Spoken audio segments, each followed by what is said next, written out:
মন্ত্রণালয় থেকে সেই আন্দোলন টেকনাফ থেকে তেঁতুলিয়া ছড়িয়ে পড়েছিল, টেকনাফ থেকে তেঁতুলিয়া ছড়িয়ে পড়েছিল। প্রতিটি আন্দোলনে আমরা দেখেছি আমাদের ঢাকার শহরের প্রতিটি রিক্সাওয়ালা বলেছিল কিভাবে তারা প্রতিটি আন্দোলনে নেমেছে। আমরা যাত্রাবাড়িতে দায়িত্ব পালন করেছি। ঢাকার শহরে অন্যতম হট স্পট ছিল যাত্রাবাড়ি। আমরা দেখেছি কিভাবে ছাত্ররা জড়িয়ে পড়েছিল। ফলে যখন একটা ছাত্র বলেছিল, একটা ছাত্রই সেখান থেকে সরেছিল, অন্য ছাত্ররা পালিয়ে যায় নাই। কার্ফু ভেদ করেছি আমরা রক্তচক্ষুগুলোকে আওয়ামী লীগ সন্ত্রাসীরা। আপনারা দেখেছেন মোহাম্মদপুরে কিভাবে আগ্নেয়াস্ত্র দিয়ে আমাদের গুলি করা হয়েছিল। আপনারা দেখেছেন আশুলিয়াতে কিভাবে নৃশংসভাবে আমাদের ছাত্র জনতাকে পুড়িয়ে ফেলা হয়েছিল খুনের পর।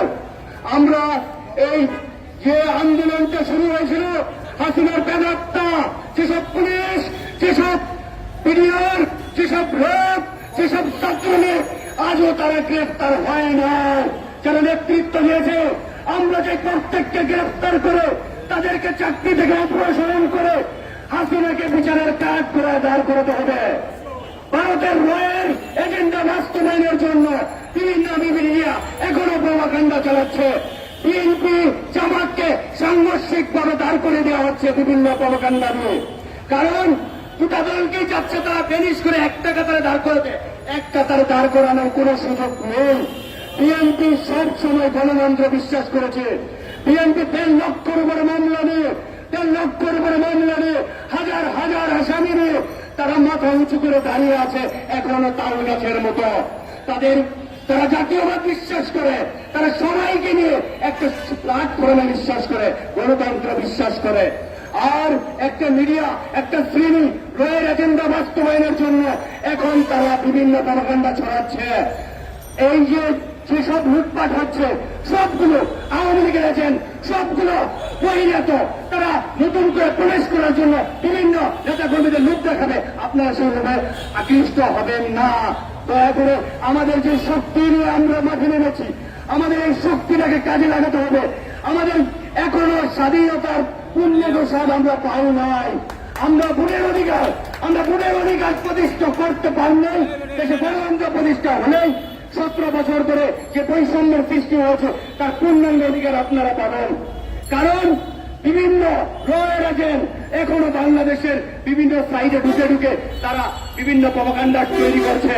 জামাতকে দিয়ে বিএনপিকে একটা উস্কানি দিচ্ছে যে তারা যেন দুটাই সংঘর্ষে চড়ায়। আমরা সংঘর্ষ চাই না। আমাদের স্বাধীনতা যুদ্ধ, এইবারের যে স্বাধীনতা যুদ্ধ হয়েছে সেখানে সবার ভূমিকা আছে।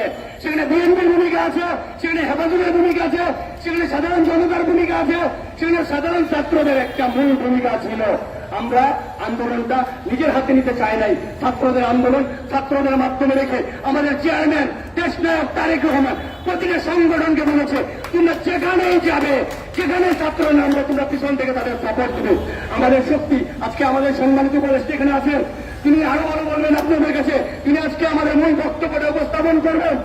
এই যে আন্দোলন হয়েছিল, এই আন্দোলন কিন্তু খুব সহজ ছিল না।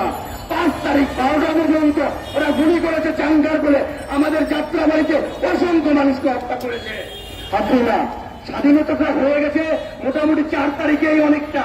যখন আমরা 4 তারিখে কর্মসূচি দেখে 5 তারিখে নিয়ে 6 তারিখে একটা কর্মসূচি দেওয়া হয়েছিল ঢাকা ঘেরাও জন্য, যেটা ঢাকা ঘেরাওটা আমরা যখন 5 তারিখে নিয়ে আসলো তখনই আন্দোলনের মূল থিমটা শুরু হয়ে গেল। হাসিনা বুঝতে পারেনি একটি মাত্র বক্তব্য যে তার জন্য কাল হয়ে যাবে। হাসিনা আল্লাহ কখনোই কোন অপরাধীকে ছাড় দেয় না। আল্লাহ তার বিচার আজ হোক কাল হোক করবেই। এই যে আজকের তারুণ্যের শক্তি আমাদের শওকত আছে বিভিন্ন সময়, আজ না শুধু করোনা থেকে শুরু করে আজ অব্দি বিভিন্ন সামাজিক সংগঠন থেকে শুরু করে সবাইকে নিয়ে একত্রে বিভিন্ন জায়গায় আমরা প্রাণ দিয়েছি। আমরা বিভিন্ন আন্দোলনে, যৌক্তিক আন্দোলনে সবকিছুতে পাশে দাঁড়িয়েছি তরুণ থেকে শুরু করে। আমরা কিন্তু আজও এই সংগঠনটাকে দাঁড় করায় নিই। এই সংগঠন নিয়ে আমরা কাজ করতেছি দীর্ঘদিন। এই সংগঠন নিয়ে আমরা দীর্ঘদিন কাজ করেছি, চষে মিলেছি সারা বাংলাদেশ। আমরা সংগঠনে ফ্রেশ ছেলেদের, যারা রাজনীতি কিনবল, আবার রাজনীতি বুঝে, আবার সচেতন, যারা কোন রকম অপরাধের সাথে জড়ায় না, সেসব ছেলেদের নিয়ে আমরা এই তারুণ্য শক্তিকে দাঁড় করেছি। আজকে আমাদের উপদেষ্টা, আমাদের সভাপতি, তারা আরো ভালো বলবেন। আজকে এই বলে বাংলাদেশ জিন্দাবাদ, দেশে তারেক রহমান জিন্দাবাদ, শহীদ জিয়া অমর হোক। এখন আমাদের মাঝে বক্তব্য রাখবেন